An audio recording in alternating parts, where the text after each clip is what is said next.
Hello and welcome to another Between the 50s video.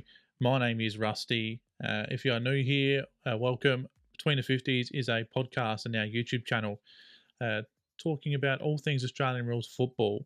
And we thought it would be no better time than now that all the buys are finished, every team has played the same amount of games, that we would do a Between the 50s AFL mid-year report card. So the three of us that do the podcast, myself, Mappy, and Big Red, have all put our grade in for each AFL team. We're going to go in alphabetical order, and then it'll be from A to F as a grade.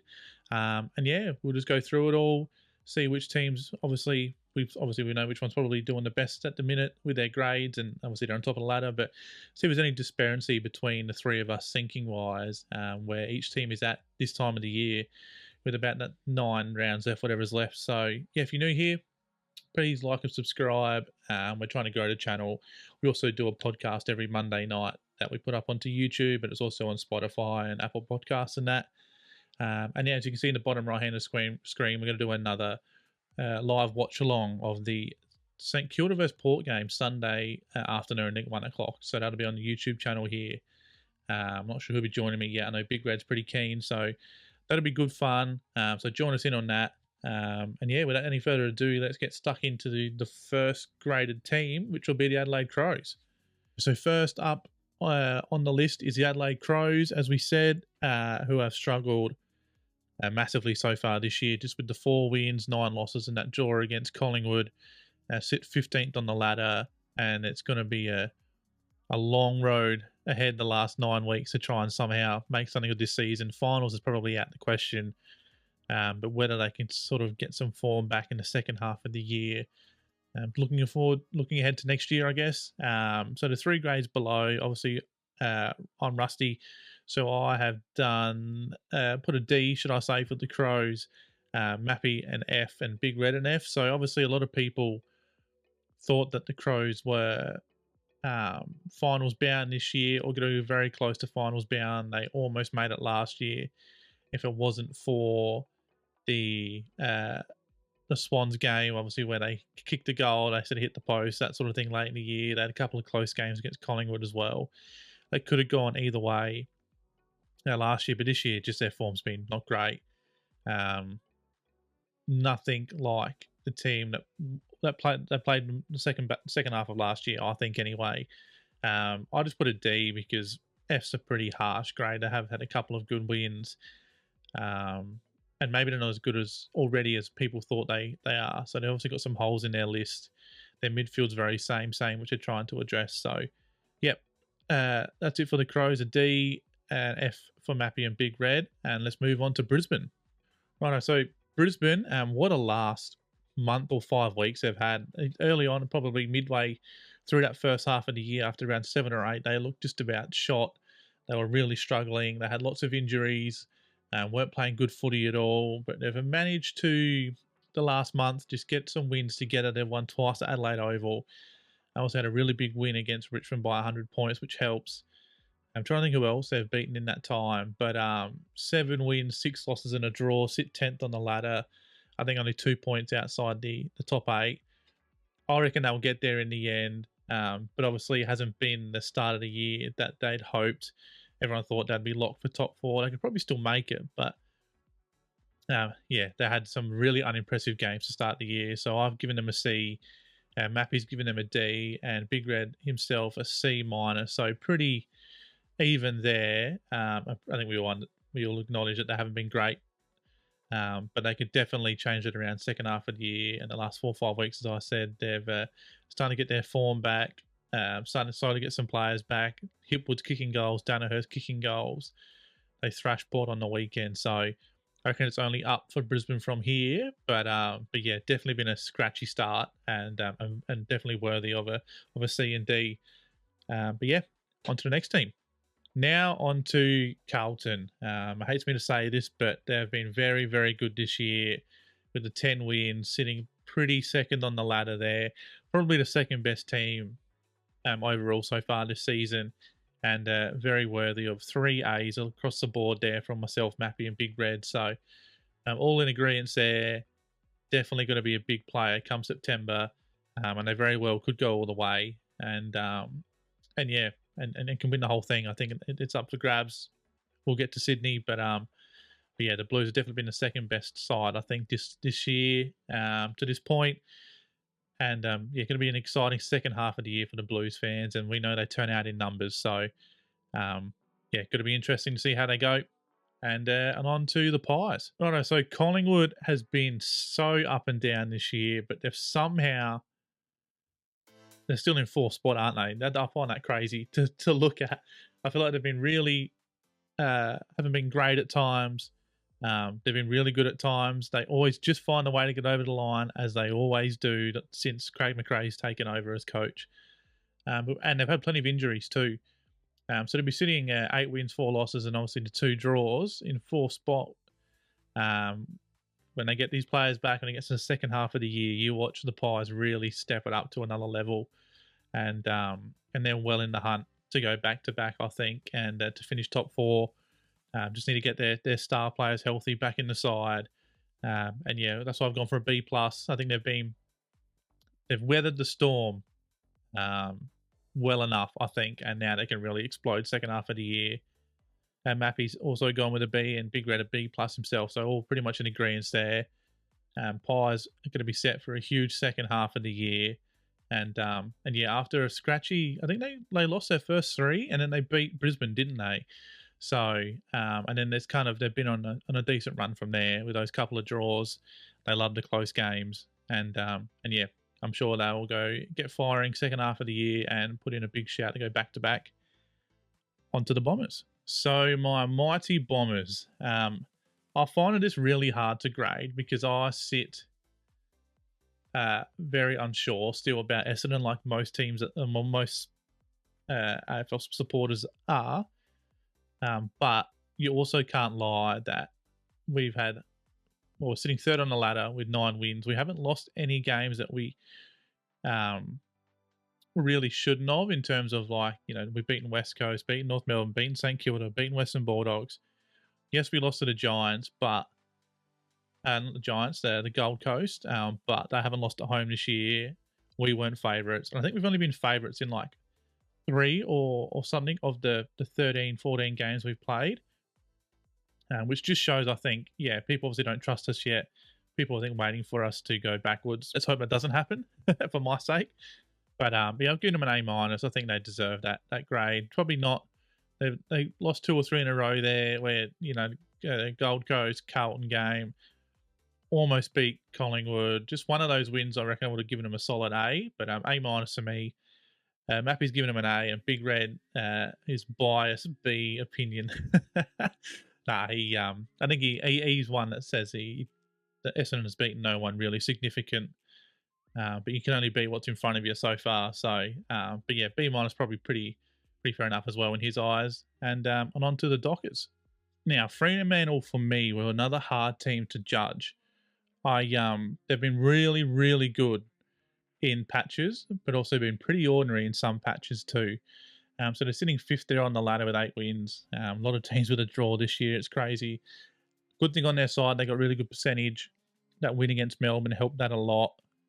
But they've just had some odd moments. Obviously, they got flogged by West Coast in the derby. They got killed by Sydney as well, where they just couldn't kick a goal. Lost to the Bulldogs. And obviously, their travelling can be an issue. Although, I mean, they did lose the 2 games here at Adelaide Oval. They probably almost could have won both of them. But yeah, so I'll give them a B+. Been very good, and definitely within a shot for top 4 this year. Just got to get on that run with those home games. Mappy with a B and Big Red with a B. So we're all pretty on the same thought process there with the Dockers. They definitely are in for a shot the second half of the year. Just a couple of performances that, when they lose, they seem to be really off. That's my only criticism of them, but they got so many stars and so many great young players. So they're only going to get better and better. And another team that's looking for a exciting second half of the year. Now on to the Geelong Cats.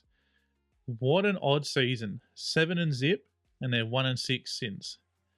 How do you grade that? I think that's why we've all just given a flat C. Probably what they deserve. They were really good. Everyone thought, here are the Cats again. They got to, be that top four side, got to win the flag again like they did in 22. Watch out. And then ever since then, they've been just really poor. Really poor. They've only beaten Richmond, which they were down by like 30 points to at one point. So, um, yeah, Cats are just all over the place. Big game against the Bombers this week. If they lose that, they're in some real strife, I think. And, they've obviously got injuries. Hawkins, Dangerfield has only just come back. Midfield looks a bit thin. And yeah, they don't have that same spark as they once did, the Cats, at the moment. So, C cross for all of us. And going to be interesting. And it's going to be an interesting second half of the year for all teams. It's that close. So, but I think a pretty fair enough grade. Flat C. They've been good at the very start, but ordinary the last 6 weeks. So, on to the Gold Coast Suns, I think it is. The Gold Coast Suns, the biggest tease in the AFL by far. The talent they have. I know they're a very young team, but they have so much talent. They have not lost at home this year, and they haven't won at home, away, should I say. So, I don't know. Obviously, Dimmer's got a lot of hard work to get this team to play finals, I think. Sitting 7-7 in 12th spot. I gave them a C because obviously good feat not to lose at home. That helps a lot in terms of being able to give yourself a chance to play finals. But you got to win away. As simple as that. I mean, it's just, they're two totally different sides, home and away. It's unbelievable. Mappy with a D, probably a little harsh, but fair enough. He'd say, obviously, because they can't win away from home, flat track bullies, that sort of thing. And Big Red with a C minus, things fair enough as well. So I think we all agree that there's lots of talent there at the Suns, but they just can't put it all together on a consistent basis. So yeah, see if they can change second half of the year. But Gold Coast Suns, the biggest tease in the AFL, I reckon. And just win away from home. Now on to the Giants. They went on a really massive run last year. Obviously, second half of the year, almost made a grand final. Were really good in that prelim. And they've looked really good at stages, but also looked quite average at stages too. They lost about 3-4 in a row there at some point. And yeah, just some weeks that Tsunami's really flying. Next week's like it's not. They've had some injury worries as well. But they're still sitting in 6th spot, and you'd say they'd play finals and be a big chance for top 4.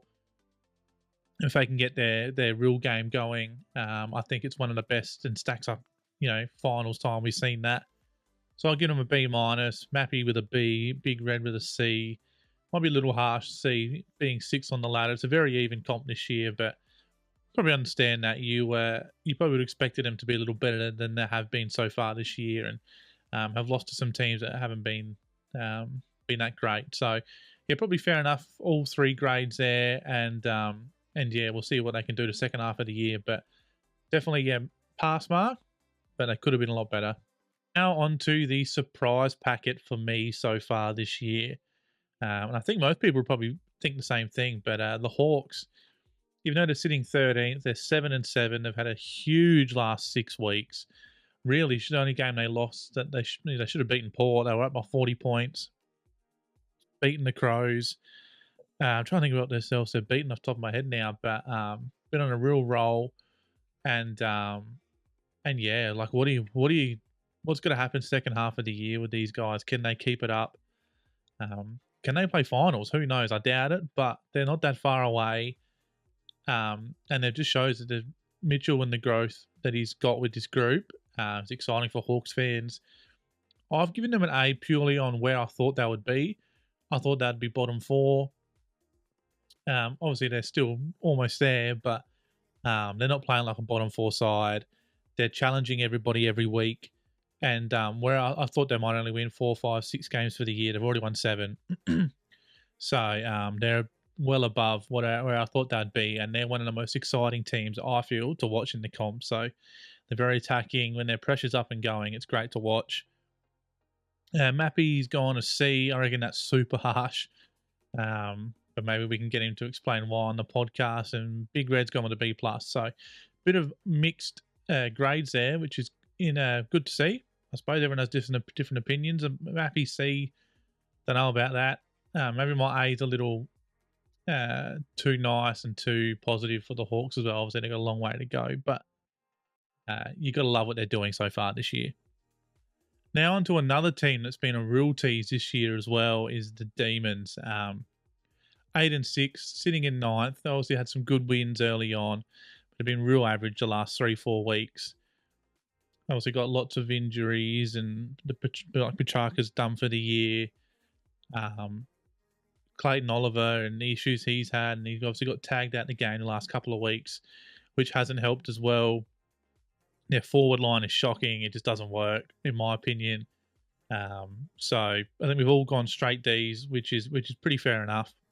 But the best thing is obviously they're still in with a shot, and they can still very easily finish top four if they get things together. Don't know if they will, but sitting ninth at the moment. I think 2 games, game and a half from top four.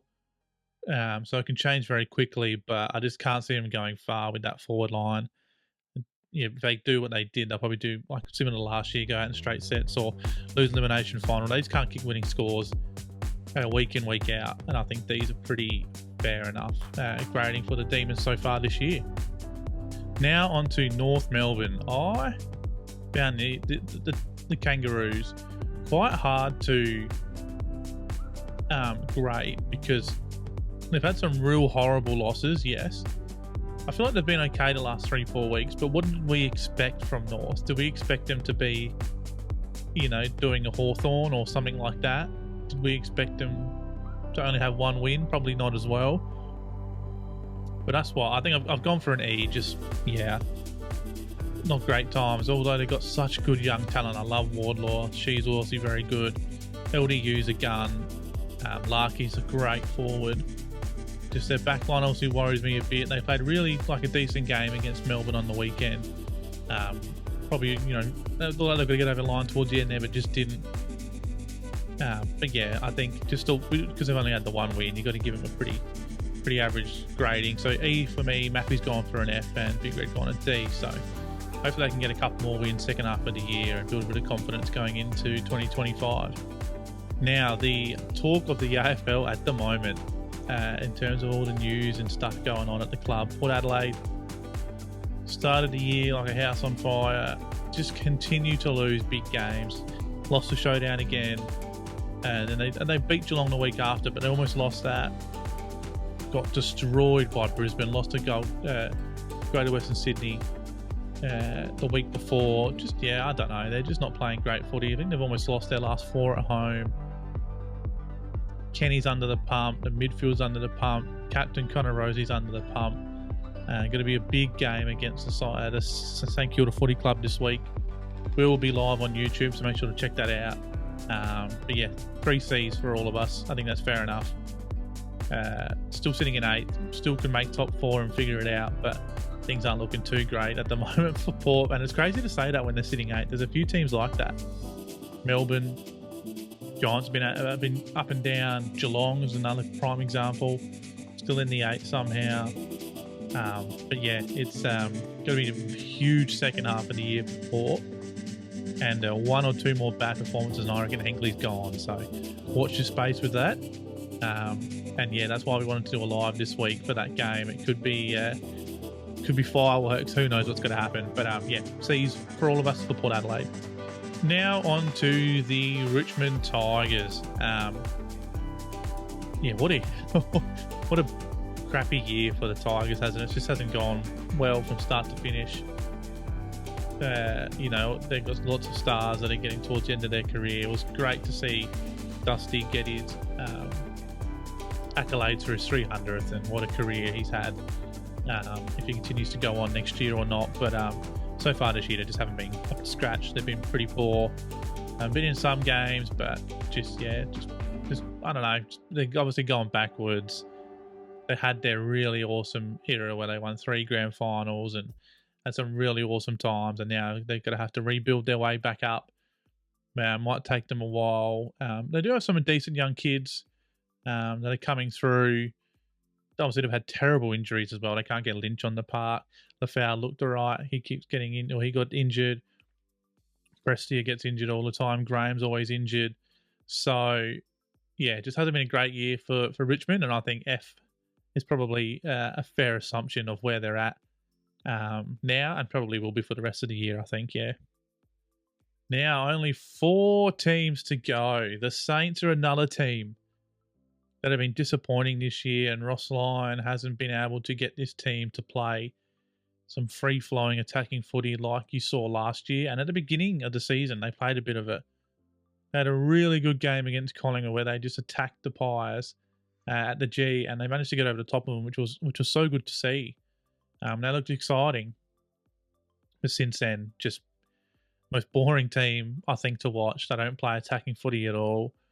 They just try and defend all day long, and it becomes a bit of a like a scrubbers match. It just it can get frustrating to watch sometimes, and they just don't kick big scores to win, even though they've got a really one of the great forwards in today's age, in today's comp, should I say, in Ben Max King, whichever one it is, I always get confused, but one of the Kings, but he doesn't kick enough goals because the ball, whether it's the ball movement or where his leading patterns or something, just doesn't seem to add up there all the time.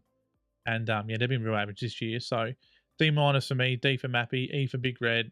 Yeah, disappointing team this year, and basically curtains over. You wouldn't see them making finals from here. They'd have to go on a massive run, which I can't see happening. So season done for the Saints. Now on to Sydney. Apologies for the logo. I have no idea why it turned out like that. Just editing does some weird things sometimes. So apologies to the Sydney fans out there. But what a year they've had. A plus for myself and Big Red. Mappy's gone an A. 13-1. Isn't it crazy to think that the Tigers are the only team to beat the Swans this year? Their percentage is huge. First on the ladder. Yeah, they're just going very nice. They've got guns everywhere. They're so fast paced. Their skills are incredible. And they are the team to beat in 2024. There's no doubt about it. And yeah, they're another team that's really exciting to watch, and they can just tear you apart in 10 minutes. And they always kicking big scores. Just very good team, and one team that you think that could well go all the way this year, and probably the favourites to do so. So yeah, A's all round. Amazing season so far from Sydney. Can they keep it up with only the one loss? They don't look like losing, so it'll be interesting to see if they drop a couple later on in the year. But awesome season from the Swans so far. The next team to be up and down all season long so far is the Doggies. I don't know why the logo's like that once again, but Bevo was gone after round 5 or 6. He's managed to somehow just change some things around a little bit, get Ed Richards into the midfield. Who else has he put in the midfield? Can't remember off the top of my head, but Ed Richards has been huge. Obviously, they've got games into like Garcia, and their backline's doing like a little bit better. Bont's obviously a star. Lib has been concussed like 10 times this year, but he's an absolute ball. Norton injury, was quite bad, but he was playing well beforehand. Sam Darcy's one of the best up and coming key forwards in the comp. So is Jaeger O'Meara. So they've got so many exciting players. Just going to put it all together. Yeah, they're sitting 11th. They have a good chance to sneak into the finals. And when it gets to finals time, they can beat anyone. They've done it a couple of times. But yeah, it's going to be tough, but they can definitely get there. I don't know what their draw is like, but the Bont is on Brownlow form. How he doesn't win a Brownlow, it's incredible. And he shouldn't be far off from winning it this year, you'd think. But yeah, up and down year. C for me, D for Mappy, C plus for Big Red. Pretty much similar. But yeah, see what the second half brings for the Doggies. And on to the very last team to finish up, the West Coast Eagles. At the beginning of the year, I was like, are they going to win a game? They were getting flogged, weren't competitive whatsoever. Thought Simo was gone. I mean, they're still not doing amazing, but they're in a lot more games. The Harley Reid factor, he's probably the only reason why I've watched West Coast games this year. Dead set star already, going to be superstar. 3 wins on the board, probably more than I thought they'd have at this stage of the year. They're competing with teams now. Jake Waterman's had an incredible year as a forward. Oscar Allen's back. McGovern, Barras do their thing down back. And then you got Yo, who's finally got himself fit, Kelly. So they still have some talent there. But obviously, yeah, you'd they got a long way to go to get to a finals point of view again. And I've given them a C just because they've been, got flogged in probably too many games this year to get anything higher than that. And then Mappy and Big Red both with D, so pretty harsh. But I would have banked them to have 0 to 1 wins at this point in the year. So they've got 3, all of them at home, I think, but still wins a win. But yeah, that's it. That is our report card for the mid-season so far this year in the AFL. Let us know down below. Comment what your report cards would be for each team, or if you reckon we got one wrong, discuss down below. Yeah, be good to discuss on what everyone else thinks with their grading for the team so far this year. And this was good fun to do and good fun to set up. So once again, please like and subscribe if you like what you see. And we appreciate everybody watching. And yeah, thank you heaps. We will see you on Sunday for the live stream. If not, podcast out Monday night on Spotify and Apple Podcasts. And that's between the 50s.